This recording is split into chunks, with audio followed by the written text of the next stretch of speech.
বন্ধুরা কি হবে মানুষ যদি টাইম ট্রাভেল করে 65 মিলিয়ন বছর আগে ডাইনোসরের যুগে চলে যায়। আজকের মুভিতে আমরা এমনই কিছু দেখতে চলেছি। এখানে চার্লস নামের একজন ব্যক্তির কোম্পানির মূল উদ্দেশ্যই থাকে মিলেনিয়ার এবং ধনীদেরকে বর্তমান সময় থেকে পাস্টে নিয়ে যেতে, এবং যারা সেইখানে যায় তাদের জন্য কি কি বিপদ অপেক্ষা করছে সেই ডাইনোসরের যুগে, এবং তারা সেইখানে যদি কোনো প্রাণীর ক্ষতি করে বা কোনো কিছু নষ্ট করে সেইটা বর্তমান সময় কি প্রভাব ফেলবে। তো চলুন একসাথে দেখে আসা যাক এই পুরো বিষয়টি। আজকের ভিডিওটা অনেক বেশি ইন্টারেস্টিং হতে চলেছে, একটু স্কিপ না করে পুরো ভিডিওটা দেখতে থাকুন। ভিডিওটা শুরু করার আগে आपके सामने एक बड़ा सा रेड बटन है, दबा दिया। আপনাদেরকে অনেক ধন্যবাদ। মুভির শুরুতে আমরা কিছু লোককে দেখতে পাই যারা টাইম ট্রাভেল করে ডাইনোসরের যুগে চলে এসেছে। আসলে তারা এইখানে ডাইনোসরকে শিকার করার জন্য এসেছে, এবং তারা যখন হাঁটাহাঁটি করছিল তখন হঠাৎ করেই তাদের সামনে বড় একটা ডাইনোসর চলে আসে, এবং তারা সেই ডাইনোসরকে মারার জন্য তার দিকে গান তাক করে। এবং এই লোকদের কাছে বিশেষ এক ধরনের বন্দুক ছিল, যেই বন্দুকে সেফটি লক লাগানো ছিল। সেই সেফটি লকটা ছিল তাদের লিডার যতক্ষণ না পর্যন্ত তাদেরকে গুলি চালানোর পারমিশন না দেয় ততক্ষণ পর্যন্ত সেই গান থেকে কোনো গুলি হবে না। এরপর যখনই সেই ডাইনোসর তাদের কাছাকাছি চলে আসে তখনই তাদের লিডার গুলি চালানোর পারমিশন দিয়ে দেয়। এরপর তারা সেই ডাইনোসরটাকে মেরে ফেলে এবং সেইটাকে মেরে আনন্দ উপভোগ করে। তারপর তারা সেইখান থেকে আবারও প্রেজেন্ট টাইমে চলে আসে। এরপর এইখানে আসলে আমরা জানতে পারি চার্লস নামের একজন ব্যক্তির একটা কোম্পানি আছে যার নাম টাইম সাফারি, এবং এইখানে চার্লস এবং তার বিজ্ঞানীরা মিলে এমন একটা মেশিন বানিয়েছে যেটা মিলেনিয়ার এবং ধনী ব্যক্তিদের পৃথিবীর এমন সময় নিয়ে যায় যখন পৃথিবীতে ডাইনোসরেরা রাজ করত, এবং তারা সেই ডাইনোসরকে মেরে বিনোদন নিত। এবং এই জিনিসটা টাকাওয়ালা লোকেদের জন্য খুবই একটা দুঃসাহসিক জিনিস ছিল। এই লোকদের আরো বেশি এন্টারটেইন করার জন্য এবং তাদের অ্যাডভেঞ্চারের আরো বেশি ফিল পাওয়ানোর জন্য চার্লসের টিমের কিছু লোকও তাদের সাথে যেত, এবং যাতে সেইখানে কোনো যান্ত্রিক সমস্যা না হয়, এবং যদি কোনো মতে হয়েও যায় তাহলে যেন তারা ঠিক করতে পারে। কিন্তু এইখানে ধনী লোকেদের সেইখানকার কোনো ছোট্ট প্রাণীকে মারার অনুমতি ছিল না, কারণ সেইখানে ডাইনোসর বাদে অন্য কোনো প্রাণীকে মারলে সেইটা বর্তমান সময় অনেক বড় ক্ষতির কারণ হবে। এবং সেই ধনী লোকেরা যে সেইখানে গিয়ে ডাইনোসরদের মারবে সেইটা বিজ্ঞানীরা আগেই বুঝতে পেরেছিল, যার কারণে ডাইনোসর বিলুপ্তির 5 মিনিট আগে বিজ্ঞানীরা তাদেরকে ওইখানে পাঠায়, কারণ তারা যদি না মারে এমনিতেও 5 মিনিট পর ডাইনোসর গুলো লাভার কারণে মারা যাবে। 5 মিনিট আগে দু একটা ডাইনোসরদের মেরে দিলে তেমন কোনো ক্ষতিই হবে না। এরপর আমরা এইখানে সোনিয়া নামের একজন মহিলাকে দেখতে পাই, এবং সে এইখানে অনেক বেশি রাগান্বিত ছিল। তারপর সে কোম্পানিতে এসে অনেক রেগে মেগে বলে যে তোমরা যে টাইম ট্রাভেল করছো এবং সেইখানে গিয়ে প্রাণীদের হত্যা করছো, তোমাদের এই কাজের কারণে পৃথিবীতে বর্তমান সময় অনেক বড় ক্ষতির কারণ হতে পারে, এবং তোমাদের এইটার কারণে বর্তমান সময় অনেক বড় মূল্য দিতে হবে, এবং আমি এই বিষয়ে অনেক বেশি প্রমাণ জোগাড় করে তোমাদের এই কোম্পানি বন্ধ করে দিব। তারপর আমরা জানতে পারি যে এই কোম্পানি বানানোর সময় সোনিয়ার অনেক বড় অবদান ছিল, কিন্তু চার্লস এইখানে সকল ক্রেডিট তার নিজের নামে করে নেয়। এই কারণে সোনিয়া এইখানে প্রচুর পরিমাণে রেগেছিল। এরপর এইখান থেকে সিন কাট হলে আমরা দুইজন বিজনেসম্যান জন এবং ড্যারিসকে দেখতে পাই, যারা চার্লসের কাছে টাইম ট্রাভেল করতে এসেছে। চার্লস তখন তাদের কোম্পানির ট্রাভিস নামের একজনের সাথে তাদের পরিচয় করিয়ে দেয় যে তাদের সাথে সেই টাইম ট্রাভেল করতে ওইখানে যাবে। তারপর ট্রাভিস এই দুজনকে একটা একটা করে গান দেয় এবং তারা ট্রেনিং করতে থাকে সেইখানে পৌঁছানোর জন্য।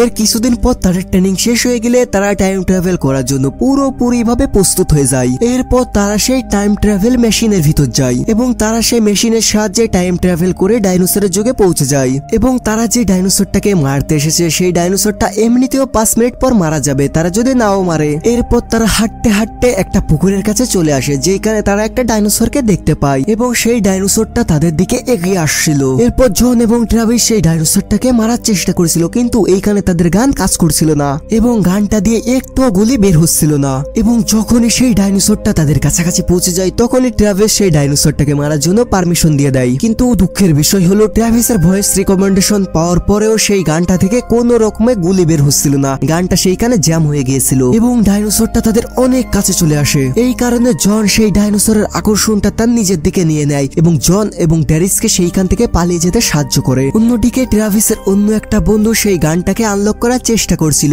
যেটা সৌভাগ্যবশত এইবার হয়ে যায়, এবং সে বেশি দেরি না করে তাড়াতাড়ি করে ট্রাভিসের দিকে সেই গানটা দিয়ে দেয়, এবং ট্রাভিস সেই গানটা দিয়ে কোনো মতে ডাইনোসরটাকে মেরে নিজেদের জীবন কোনো মতে বাঁচিয়ে নেয়, যার পর তারা আবারও প্রেজেন্ট টাইমে চলে আসে। এর পরদিন যখন ট্রাভিস ঘুম থেকে ওঠে তখন সে দেখতে পারে নভেম্বরের শেষের দিকেও অনেক গরম পড়ছে, যার কারণে সমুদ্রে থাকা অনেক প্রাণী মারা গিয়েছে এবং এইটা গতকাল রাত থেকে হঠাৎই বেড়েছে। এবং এই নিউজটা দেখে ট্রাভিস অনেক বেশি অবাক হয়ে যায়। তারপর সে বেশি চিন্তা ভাবনা না করে তার কোম্পানির উদ্দেশ্যে রওনা দিয়ে দেয় এবং সে রাস্তার ভিতরে অনেক আজব গাছপালা দেখতে পায়, কিন্তু সেইটাকে সে ইগনোর করে এবং সে কোম্পানিতে পৌঁছে যায়। তখন কোম্পানিতে আরো একজন ধনী ব্যক্তি তাদের কাছে আসে এবং সে টাইম ট্রাভেল করতে যাচ্ছিল, যার কারণে সে সেই ধনী ব্যক্তিকে নিয়ে এবং তার সহকর্মীদের সাথে টাইম ট্রাভেল করতে আবারও সেই জায়গায় চলে আসে। তখনই তারা লক্ষ্য করে তাদের টাইম ট্রাভেল মেশিনে কোনো একটা সমস্যা হয়েছে, যার কারণে তারা সবাই এই সময় এসে আটকে পড়ে। তখনই সেইখানে থাকা বড় একটা আগ্নেয়গিরি থেকে অগ্নি উৎপাত হতে শুরু করে, যার কারণে এইখানে থাকা সকল লোকেরা প্রচুর পরিমাণে আতঙ্কিত হয়ে এদিক ওদিক ছোটাছুটি করতে শুরু করে। তারপর এইখানে তারা কোনো মতে নিজেদের জীবন বাঁচায় এবং অনেক চেষ্টার পর আবারও তারা প্রেজেন্ট টাইমে চলে আসতে সক্ষম হয়। এবং যখনই এই কথাটা বাইরে মিডিয়ায় চলে আসে তখন সরকার এই কোম্পানিটাকে পুরোপুরি ভাবে ব্যান করে দেয় এবং সালসের কোম্পানিতে লাল বাতি চলে যায় এবং সালস এইখানে এই কারণে অনেক বেশি পরিমাণে রাগান্বিত ছিল। এরপর সালস এইখানে ট্রাভিসকে ডাকে এবং তার সাথে পরামর্শ করতে থাকে। এরপর সে ড্যারিসকে বলতে থাকে, তুমি কিছু একটা করো যাতে আমি আমার কোম্পানি আবার চালু করতে পারি, প্লিজ তুমি কিছু একটা করো, না হলে তো আমার কোম্পানি পুরোটাই জলে চলে যাবে।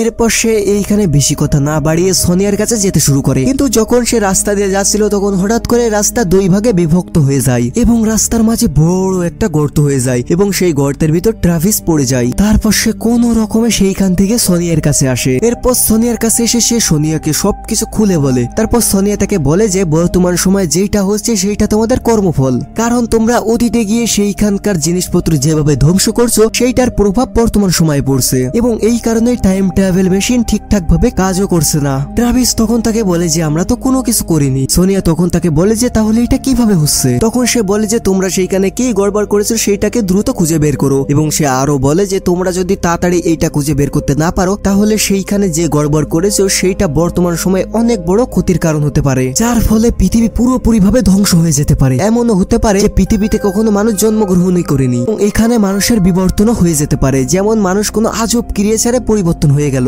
এবং এইটার পরিণতি খুবই ভয়াবহ হতে পারে। এবং এইটা শুনে ট্রাভিস সেইখানে অনেক অবাক এবং অনেক আতঙ্কিত হয়ে পড়ে এবং তারা যখন কথা বলছিল তারা তখন খেয়াল করে তাদের বাড়ির দিকে হঠাৎ সুনামির মতো কিছু একটা আসছিল, যেটা আসলে ছিল অতীত থেকে আসা একটা সিগন্যাল বা পোর্টাল এবং সেই সিগন্যাল তাদের ঘরের উপরে পড়তেই তাদের ঘরে থাকা সকল জিনিস গাছপালায় পরিণত হয়ে যায় এবং সেই গাছে অনেক পোকামাকড় চলে আসে এবং সেই পোকামাকড় গুলো তাদের উপর আক্রমণ করে দেয় এবং তারা কোনো মতে সেই পোকামাকড় গুলোর হাত থেকে বেঁচে তাদের ল্যাবে চলে আসে। তারা তখন সেইখানে গভর্নমেন্ট অফিসারকে অনেক রিকোয়েস্ট করতে থাকে সেই টাইম ট্রাভেলটাকে চালু করার জন্য এবং সেই টাইম ট্রাভেলটাকে ঠিক করে যাতে সেই অতীতে গিয়ে সেই গড়বড়টাকে ঠিক করতে পারে। এরপর গভর্নমেন্টকে অনেক রিকোয়েস্ট করার পর গভর্নমেন্ট টাইম ট্রাভেল করার জন্য পারমিশন দিয়ে দেয়। এরপর সে আবারও টাইম ট্রাভেল করে অতীতে যাওয়ার চেষ্টা করছিল, কিন্তু যখন সে এইটা করছিল তখন আবারও অতীত থেকে একটা সিগন্যাল আসে এবং সেই সুনামির মতো সিগন্যালটা যখনই কোম্পানির উপর পড়ে তখন কোম্পানির সকল জিনিসপত্র আজব সব অদ্ভুত বড় গাছে রূপান্তরিত করতে থাকে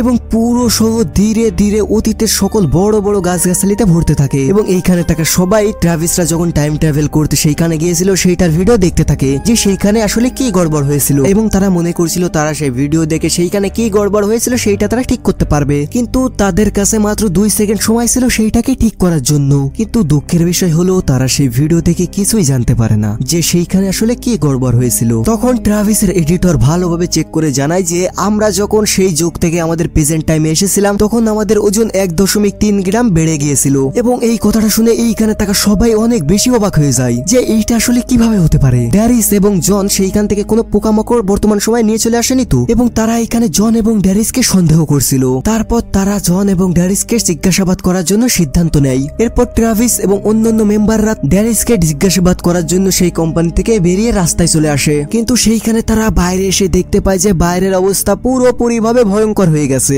এবং তারা যখন বাইরের রাস্তায় হাঁটছিল তখন হঠাৎই আজব দেখতে একটা ক্রিয়েচার তার বন্ধুর উপর আক্রমণ করে দেয়, যেটা দেখতে ছিল আধা মানুষ এবং আধা ডাইনোসর, একদম পুরো বানরের মতো। এরপর ট্রাভিস তার সঙ্গীকে বাঁচানোর জন্য সেইটার কাছে যায় এবং সেইটার উপর সে গুলি করে সেইটাকে মেরে ফেলে। তারপর দেখতে দেখতে সেইখানে অনেক সেই আজব দেখতে বানর আসতে শুরু করে এবং তারা সেইখানে বেশি সময় ওয়েস্ট না করে সেইখান থেকে পালিয়ে যেতে থাকে, কিন্তু এইখানে ট্রাভিসের বন্ধুর অবস্থা অনেক খারাপ ছিল এবং সে পালানোর অবস্থায় ছিল না এবং সে বলে যে তোমরা এইখান থেকে চলে যাও, আমি এইগুলোকে আটকে আটকে দিচ্ছি, কারণ আমি এইখান থেকে হাজার চেষ্টা করলেও পালাতে পারবো না এবং আমি জীবিত থাকতে পারবো না। তারপর তাদের কাছে আর কোনো উপায় না থাকায় তারা সেইখান থেকে চলে যায়। তারপর সেখানে অনেক সেই বান্দরগুলো চলে আসে এবং তারা ট্রাভিসের বন্ধুর উপর আক্রমণ করে দেয় এবং ট্রাভিস তাদের সাথে ততক্ষণ পর্যন্ত ফাইট করতে পারছিল যতক্ষণ পর্যন্ত তার কাছে বন্দুকের গুলি ছিল, এবং যখনই তার বন্দুকের গুলি শেষ হয়ে যায় তখন সেইখানে তাকে সকল হাইব্রিড বানরগুলো তাকে মেরে ফেলে। তারপর ট্রাভিস এবং তার অন্যান্য সঙ্গীরা ড্যানিসের বাড়িতে চলে আসে। তারপর তারা সেইখানে একজন মানুষকে দেখতে পায় যে তার ছেলের জন্য খাবার খুঁজছিল,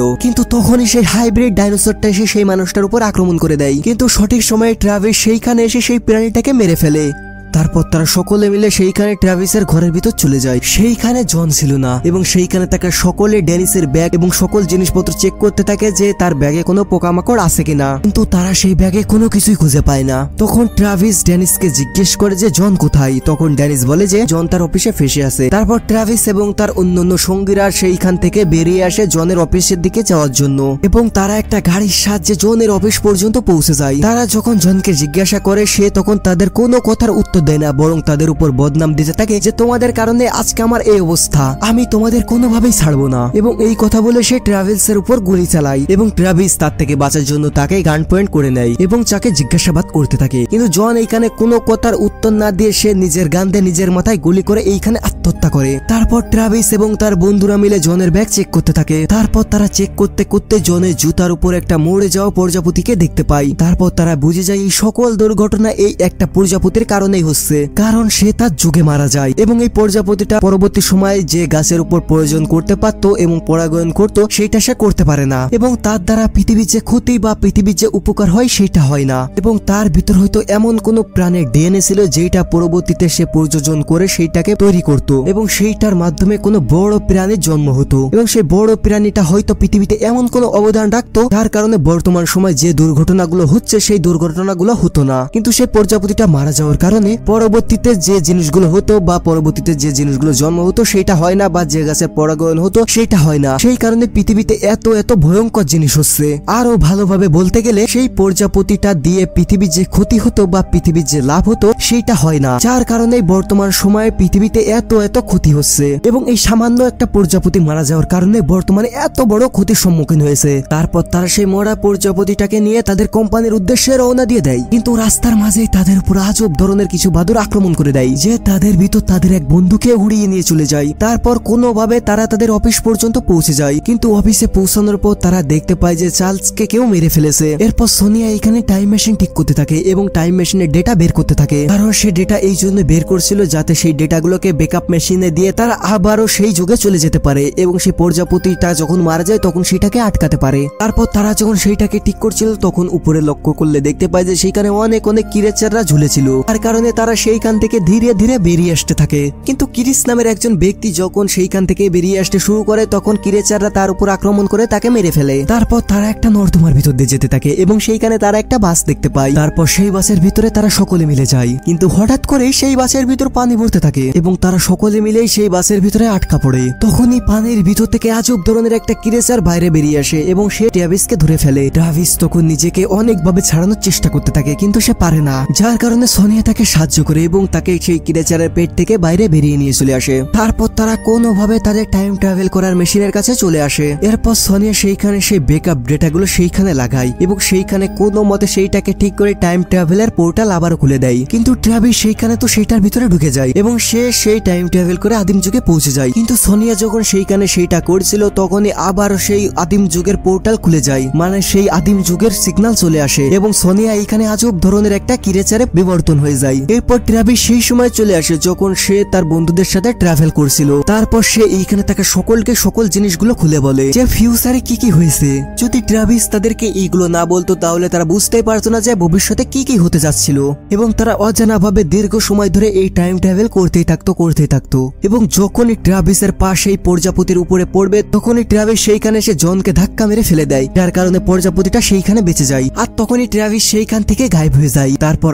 আবারও প্রেজেন্ট টাইমে তারা করা চলে আসে এবং এখন সবকিছুই বদলে গিয়েছে এবং যে মানুষগুলো মারা গিয়েছিল তারা আবারও জীবিত হয়ে গিয়েছে। এরপর ট্রাভিসের বন্ধু ট্রাভিসকে একটা ভিডিও দিয়ে বলে যে তুমি এই ভিডিওটা দেখো যে টাইম ট্রাভেল করা কতটা বিপজ্জনক। তারপর সেই ভিডিওটা নিয়ে ট্রাভিস সোনিয়ার কাছে যায় এবং তাকে বলে তুমি সঠিকই বলেছিলে যে টাইম ট্রাভেল করা একদমই উচিত নয় এবং এটা ঠিক না, এবং এর সাথে চার্লসের কোম্পানি বন্ধ করার প্রমাণও আমার কাছে চলে এসেছে এবং এই না প্রমাণগুলো এবং তোমার দীর্ঘদিনের স্বপ্ন ছিল চার্লসের কোম্পানি বন্ধ করার এবং সেইটা এবার পূর্ণ হবে। এবং এইটার সাথে সাথে এই মুভির কাহিনী এইখানে শেষ হয়ে যায়। এই মুভির কাহিনীটা কেমন লাগলো সেটা অবশ্যই কমেন্ট করে জানান। ভালো লাগলে ভিডিওতে একটি লাইক করুন, চ্যানেলটি সাবস্ক্রাইব করুন। দেখা হবে আগামী কোনো ভিডিওতে। সে পর্যন্ত ভালো থাকুন, সুস্থ থাকুন, আল্লাহ হাফেজ। इसी के साथ आज की मजदूरी यहीं खत्म करते हैं। अगर तुम्हें वीडियो पसंद आई तो लाइक मारो यार, और अगर तुम लोग नए हो तो सब्सक्राइब करो। वो जो लाल वाला बटन है उस पर कुछ भी फेंक के मारो, ये माइक फेंक के मारो, ये कैमरा फेंक के मारो। मैंने उल्टा बोल दिया लेकिन मुझे फर्क नहीं पड़ता है, बस सब्सक्राइब करो, मुझे नहीं पता।